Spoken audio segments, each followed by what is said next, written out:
Este es mi segundo año de doctorado y trabajo en el laboratorio de biotecnología de hongos comestibles y medicinales. Y hoy les voy a contar un poquitito sobre qué trata mi tema de doctorado y un poquito de los resultados que hemos logrado hasta el momento. Bueno, básicamente creo que todos conocemos los hongos comestibles y medicinales y principalmente los laboratorios, el laboratorio de... Listo, estoy mirando. ¿Ahí se escucha mejor? En realidad ahí está. Recién hacía mucho ruido cuando hablabas, pero ahora se escucha bien. A ver, habla, no sé si... Hola, hola, ¿ahí se escucha mejor? Sí, pero tenés el micrófono, no sé, hace como que acopla, parece. A ver. Probá de vuelta. ¿Ahora? Yo te escucho bien, no sé el resto. ¿Mejoró? Sí. Sí. Listo. El micrófono portátil. Listo. Bueno, entonces, como le venía contando, básicamente los hongos que se trabajan son aquellos que se llaman hongos de especialidad, porque son distintos a los champiñones. Bueno, básicamente todos conocemos que los hongos son una fuente de alimento, tienen usos medicinales y de forma interesante son descomponedores primarios, es decir, para su producción utilizan sustratos que son residuos lignocelulíticos que provienen de la agroindustria. En nuestra zona el principal residuo que se utiliza para el cultivo de estos hongos es la cáscara de girasol. Últimamente ha habido un aumento en la demanda muy fuerte debido a cambios en la dieta, la gente busca una alimentación más equilibrada, más sustentable, y eso sumado al crecimiento poblacional hace que estos hongos se sitúen como una alternativa interesante. Básicamente yo trabajo con dos hongos, uno es reishi y otro es gírgola. El reishi, conocido como Ganoderma lucium, es uno de los hongos medicinales más conocidos a nivel mundial, y la gírgola es producida por sus características gastronómicas. Ahora bien, la fungicultura, es decir, el cultivo de estos hongos, tiene una serie de etapas. Básicamente hablamos de la preparación del sustrato, en este caso de los residuos de cáscara de girasol. Hay una descontaminación de ese sustrato, generalmente se lo hace por pasteurización, 80-85 grados durante 2 o 3 horas. Luego se inocula el sustrato con el micelio del hongo. Hay un periodo de incubación, la fructificación y la cosecha. Ahora bien, la correcta colonización por parte del hongo a cultivar va a depender de que ese sustrato, o sea, que la cáscara, esté bien descontaminada. Uno de los mayores problemas que existe en la fungicultura es que existen contaminaciones.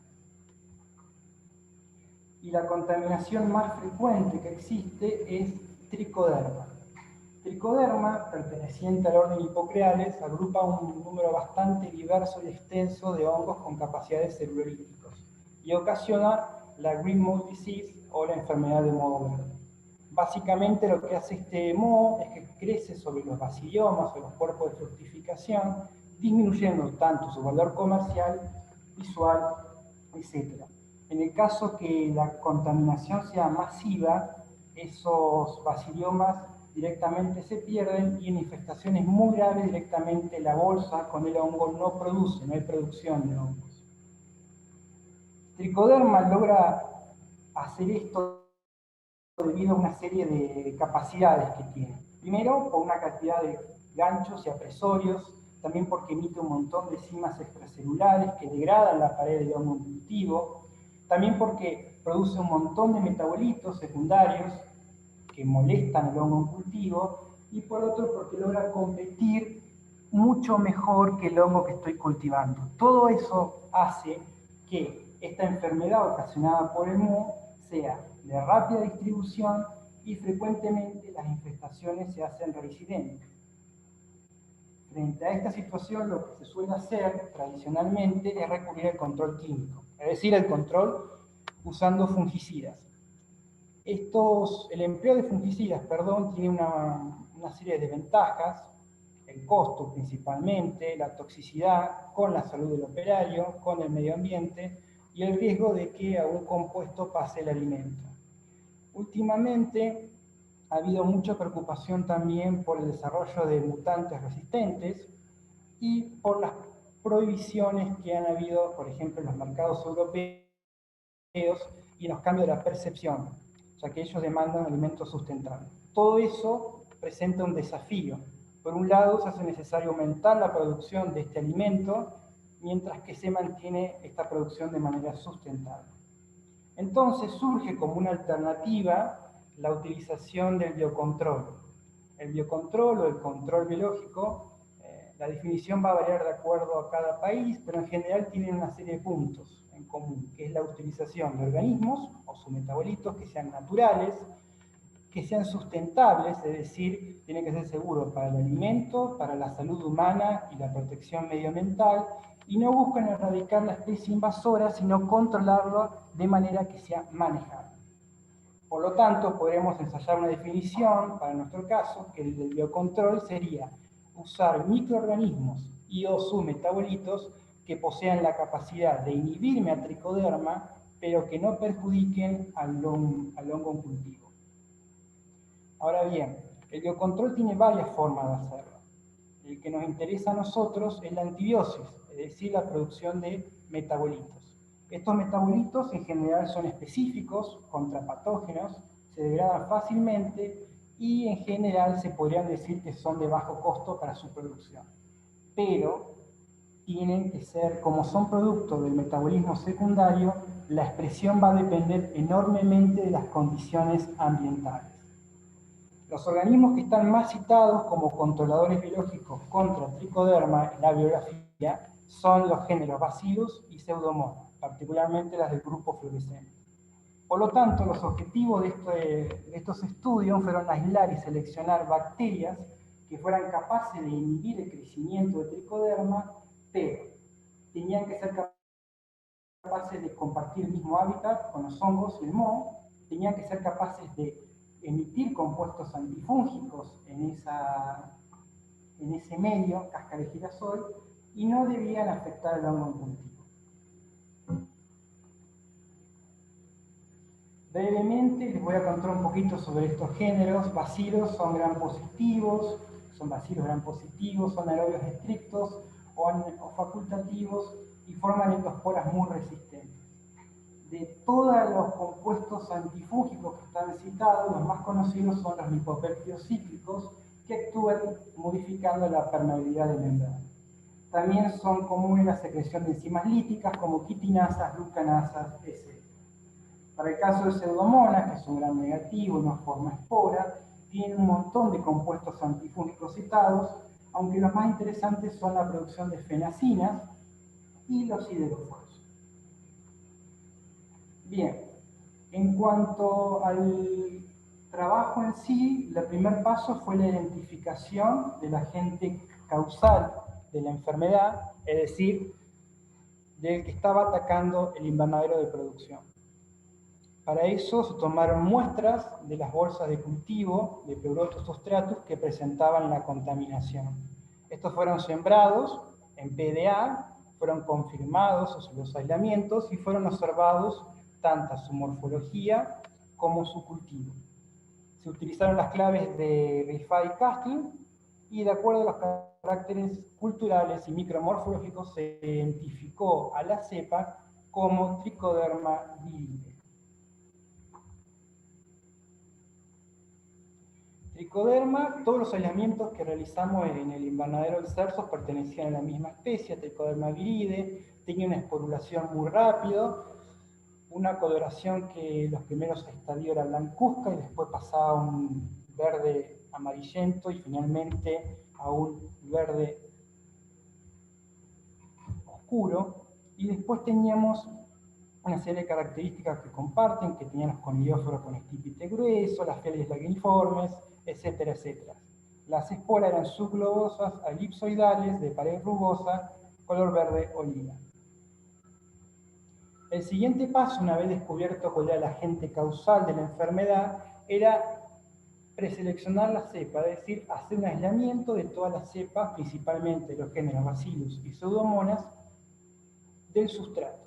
Entonces, de bolsas tanto contaminadas como bolsas sanas, se tomaron muestras, se batieron en buffers fosfatos, se hicieron diluciones decimales y se sembraron en placa de PDA con el agregado de cicloheximida. Se utilizó PDA porque es un medio que se utiliza en el cultivo de hongos y queríamos bacterias capaces de crecer en estos medios. Los aislamientos fueron reconfirmados en PCA y luego se evaluaron las propiedades morfológicas y bioquímicas. Como resultado de estos aislamientos se obtuvieron más de 40 cepas, tanto de Bacillus como de Pseudomonas. El siguiente paso era enfrentar estas cepas que habían sido aisladas del sustrato contra el moho. Para eso se utilizaron cocultivos en los cuales se realizaron 2 trazos con la bacteria y en el centro se ubicaba un trozo del micelio de Trichoderma. Estas placas se realizaron duplicadas para cada cepa y fueron incubadas durante 72-96 horas. Las cepas de bacterias que inhibían a Trichoderma fueron ensayadas posteriormente con los hongos en cultivo. Y así llegamos a esta tabla donde se ven más o menos los primeros resultados que tuvimos, donde se ve que la mayoría de las cepas inhibían en alguna manera al moho. De esas seleccionamos las que están marcadas con color oscuro porque eran las que tenían mayor actividad contra Trichoderma y no inhibían a los hongos en cultivo.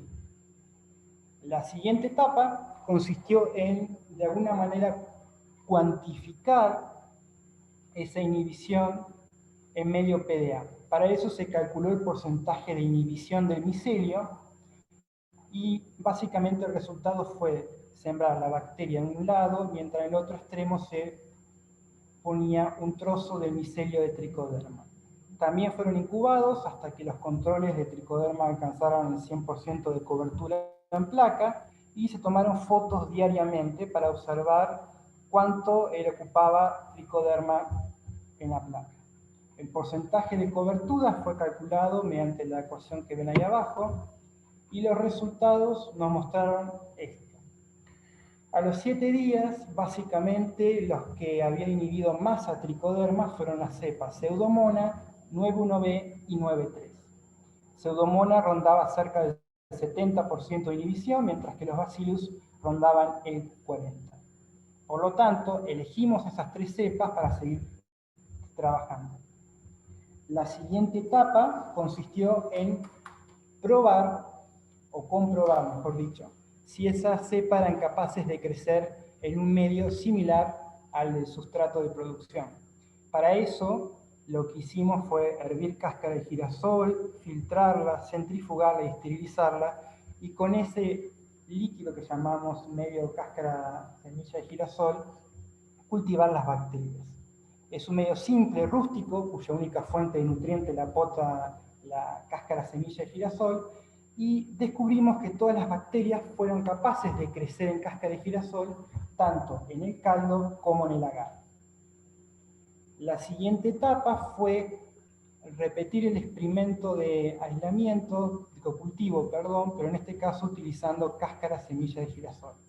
Básicamente consistió en una misma placa, probar las esporas enfrentadas a las bacterias en placas de girasol. Para eso las bacterias fueron cultivadas en este caldo girasol, fueron estandarizadas y se sembró 1 mililitro fue introducido en frascos con agar-agar fundido. También se agregó 1 mililitro de las esporas a una concentración también estandarizada. Básicamente descubrimos que,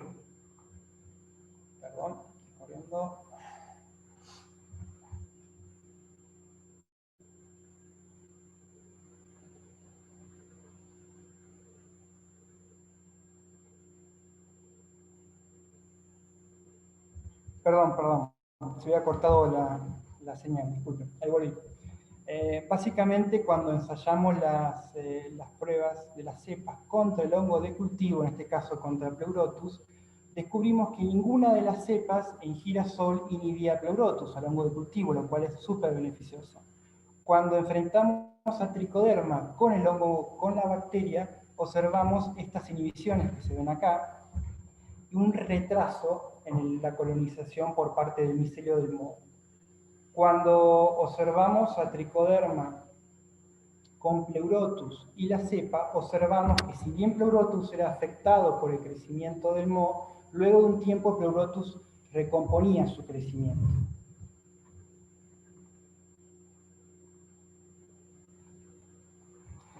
Una de las últimas partes que nos quedaba experimentar el año pasado era saber qué pasaba con estas tres cepas que ya hemos probado en girasol, en caldo girasol, con la germinación de las esporas.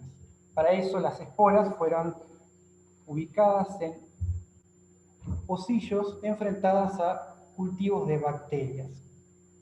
Lo que se quería probar era cómo influían las bacterias en la germinación de las esporas.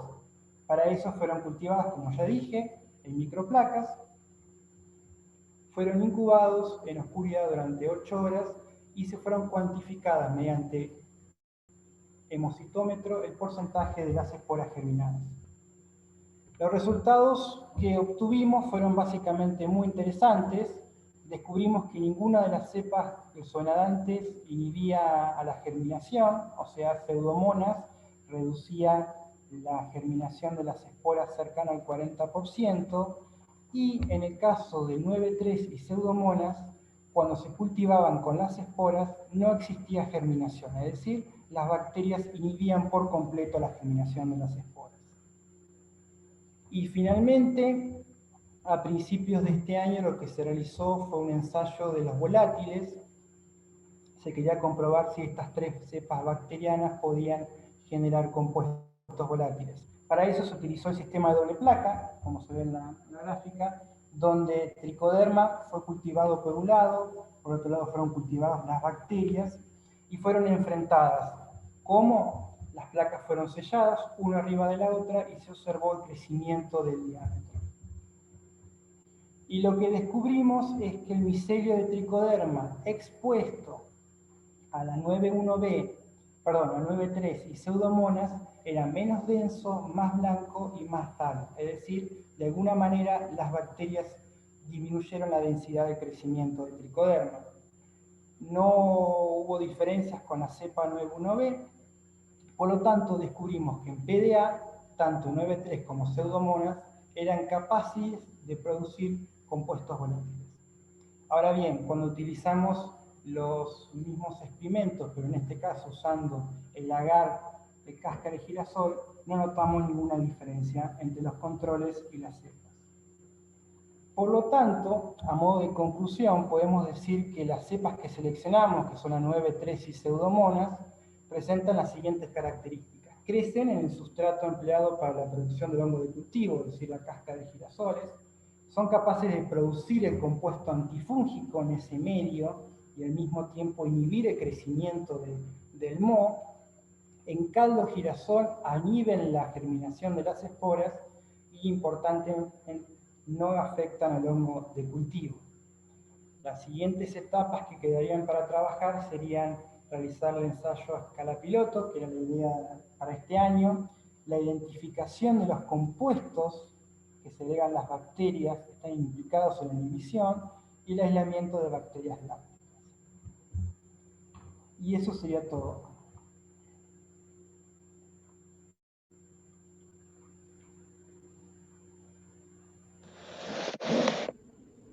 Bueno, buenísimo, Cristian. Muchas gracias. No sé si alguien tiene alguna pregunta. Yo te hago así una pregunta media rápida, ¿no? Primero, por el tema de los volátiles. Imagino que ya hay algún ejemplo, digamos, de volátiles y por eso lo evaluaron, pero ¿saben qué podría llegar a ser el volátil que hace, digamos, que crezca menos? Sí, muchos de estos compuestos intervienen a nivel metabolismo, o sea, destruyen por ahí cierto, intervienen en el crecimiento y la destrucción de las hifas, básicamente. Mucho no se sabe porque es un campo bastante nuevo y no te quería decir, pero sí, intervienen a nivel mecanismo celular.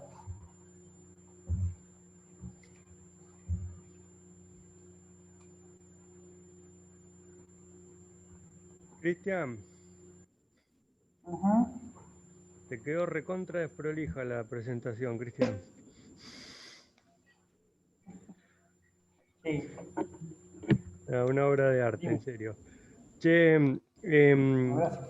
preparándonos para pensar el ensayo en escala piloto, em, Sí. ¿qué te parece a vos priorizar en el diseño experimental de ese ensayo?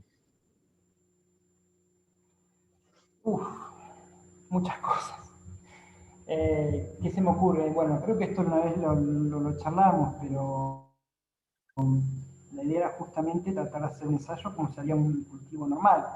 Eh, lo que teníamos que hacer es un ensayo primero con bolsas muy chiquititas, porque uno de los problemas que tenemos que resolver es cómo incorporar las bacterias al sustrato.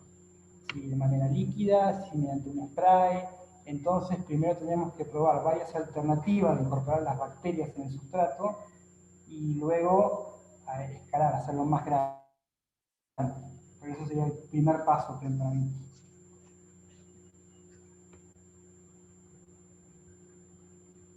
Bueno, te sigo el hilo. Entonces, si el primer paso es ver diferentes formas de incorporar las bacterias, em, ¿cómo son las dimensiones, los volúmenes, las concentraciones de esas bacterias o los extractos a los que hay que trabajar? O sea, te va a llevar o nos va a llevar mucho trabajo generar esa materia prima, que hay cuellos de botella ahí, o cómo ves la planificación de esa etapa. Sí, yo creo que el mayor cuello de botella va a ser la generación de caldo girasol, porque todas estas bacterias, las estamos cultivando, las criamos siempre en caldo girasol o en medios que sean específicos para hongos. O sea, las bacterias no tienen ningún inconveniente en crecer ahí. Entonces, si optamos por un inóculo líquido, lo que habría que hacer es generar un gran volumen de caldo girasol, o sea, hervir mucha cantidad de cáscara y hacer litros de caldo que luego hay que inocular con la bacteria y hacer gran volumen de cultivos bacterianos. Eso sería un gran cuello de botella. Por eso es importante empezar en menor escala para después ver las dificultades que se vayan presentando ahí y de ahí ir mejorando el sistema y llegar a un ensayo propiamente dicho, ya con varios ajustes. Bueno, lo bueno es que el medio es muy voluminoso, pero es económico. No creo que sea inconveniente generar gran cantidad de medio de caldo de cáscara. Pero bueno, sí la parte del cultivo.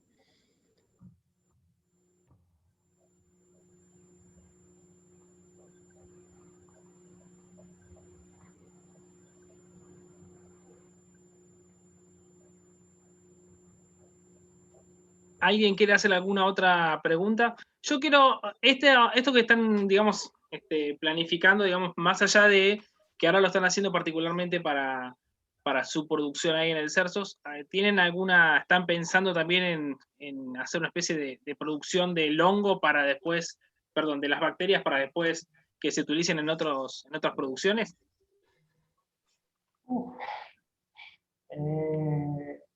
Y obviamente la idea es lograr algún tipo de inoculante, pero para eso faltan muchas cosas. Justamente tenemos unos primeros hitos, por así decirlo. Sacamos, obtuvimos bacterias del mismo sustrato donde crecen los hongos y donde aparece tricoderma, o sea que las bacterias pueden crecer ahí. Sabemos que las bacterias crecen y emiten los compuestos antifúngicos en ese medio. También conocemos de que no molestan, no inhiben el crecimiento del hongo que quiero cultivar. Ahora estamos trabajando en este modelo. Falta muchísimo todavía como para redondear y lograr una aplicación. Pero sí, la idea es lograr un tipo de aplicación.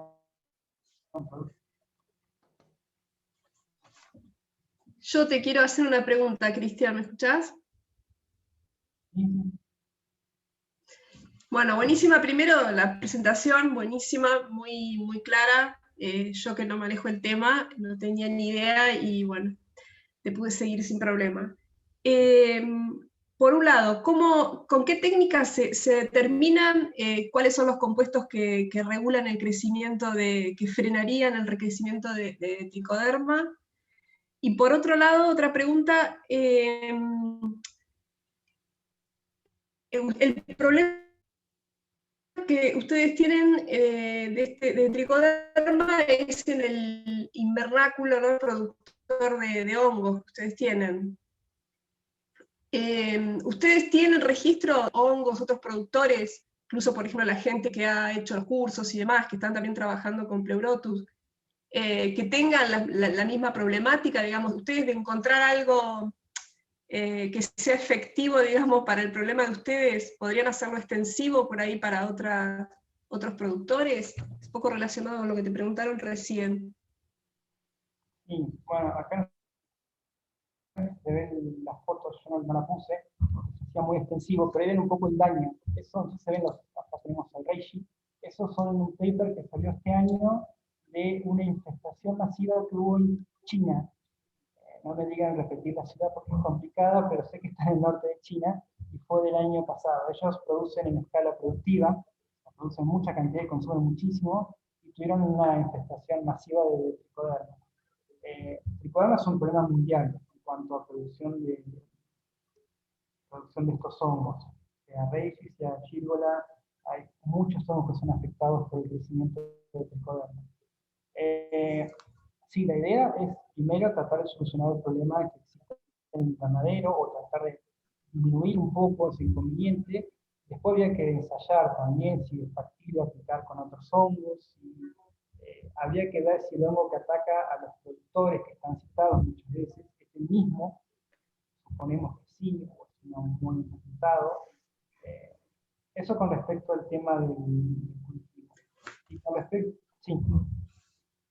Sí, Cristian, ¿los productores les manifiestan a ustedes que también tienen este problema que ustedes tienen? Perdón, Marina, por ahí te puedo contestar yo. Este proyecto se presentó a la agencia precisamente con la idea de comenzar a trabajar porque es un tema que está afrontando todos los productores que tienen contacto con el laboratorio, pero también sabemos de otros productores en el país.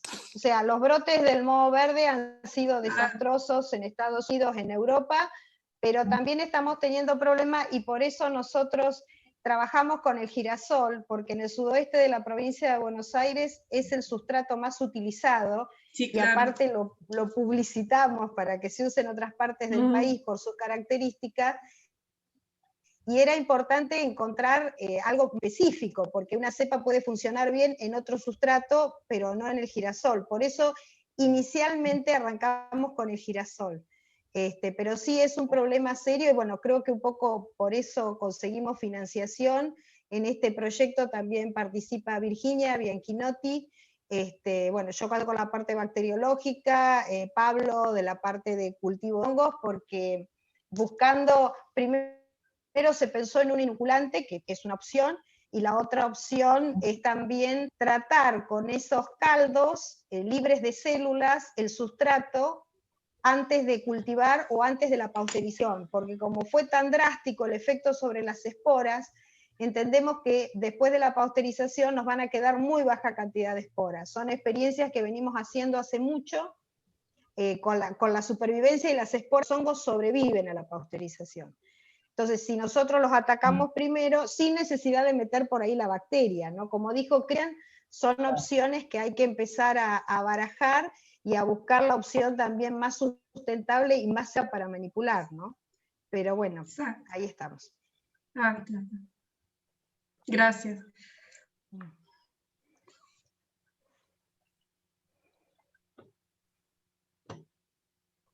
Yo sigo molestando, perdón, ¿no? Pero me quedé pensando, no sé, capaz que lo dijiste y se me pasó, pero ¿qué pasa con la calidad del hongo? O sea, cuando vos le pones la bacteria, por ejemplo, o sea, la calidad es la misma, o sea, en un estado nutricional, o bueno, si lo pudieron medir en algo, ¿no? O sea, ¿sigue siendo igual? Eso no lo medimos todavía. Nosotros lo que trabajamos es solamente en cómo corre el micelio, cómo crece el micelio en la placa, y no observamos grandes diferencias. No hay cambios. Bien. Yo no recuerdo de la bibliografía cuando... Una parte posterior, por el concepto de digamos, la escalada, ahí sí se tendría que evaluar toda la consistencia, la profundidad. todo. Pero eso ya es como justamente es un ensayo más claro. Nada, quería comentar simplemente que hay bibliografía donde se hace biocontrol con estos temas, pero no recuerdo, Cristian, vos por ahí lo tenés más presente, de que hablen de la calidad del alimento, ¿sí? De la incidencia, porque lo que se estudia como objetivo principal, pero en cuanto a la calidad del hongo como alimento, yo no recuerdo. Que yo me acuerde, no, simplemente se hablaba de si estaba o no estaba presente, si afectaba la fortificación, pero no en cuanto a la calidad alimentaria, eso no se hace ningún tipo de análisis, creo recordar. Otro camino es buscar bacterias que estimulen el crecimiento del hongo. También un poco empezamos con esa idea, y que sean como un probiótico, entre comillas, de la producción, y que por ahí pueda facilitarle algunos nutrientes que pudieran mejorar la calidad del hongo, o sea la calidad nutricional, ¿no? Que es lo que vos preguntabas. Sería una opción interesante, pero bueno, hay un camino que recorrer, ¿no? Por eso también lo que sigue son las bacterias lácticas.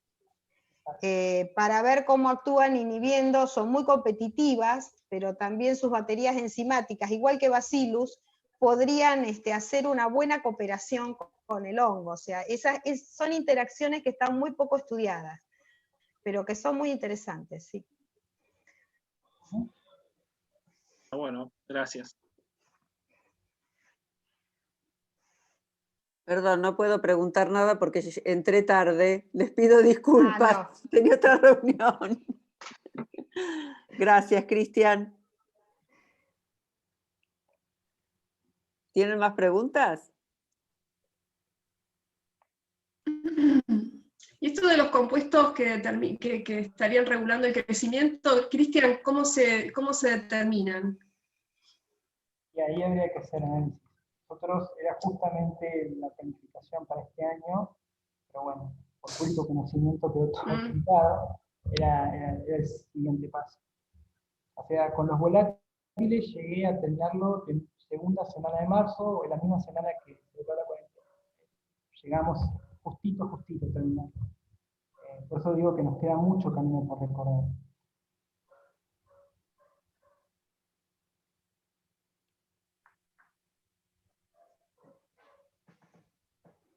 Los métodos son cromatografía de alta presión,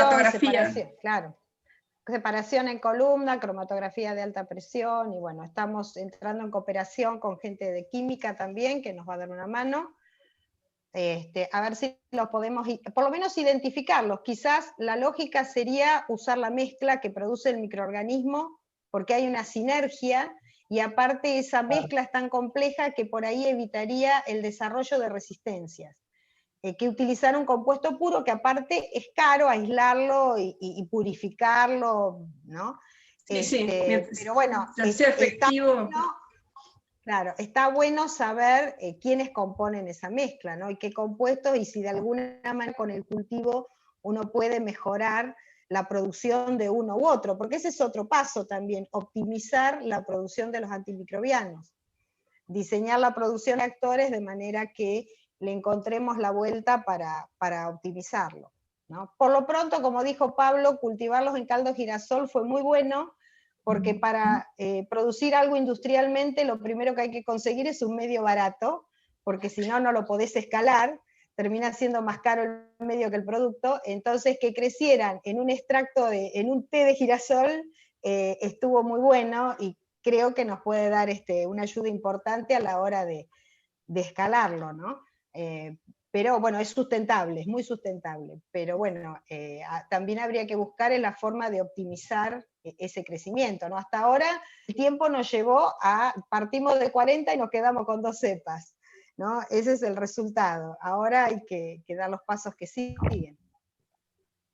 ¿Ese nuevo equipo que va a llegar a la ANAC sirve para determinar este tipo de compuestos?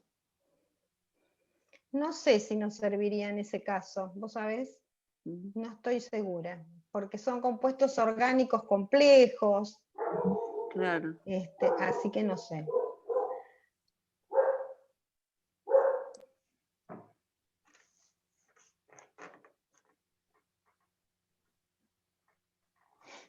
Bueno, ¿alguien más quiere hacer alguna pregunta?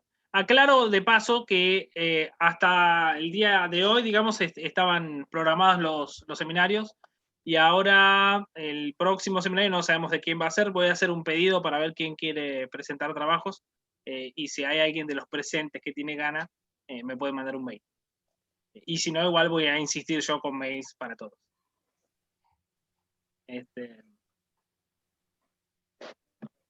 Bien.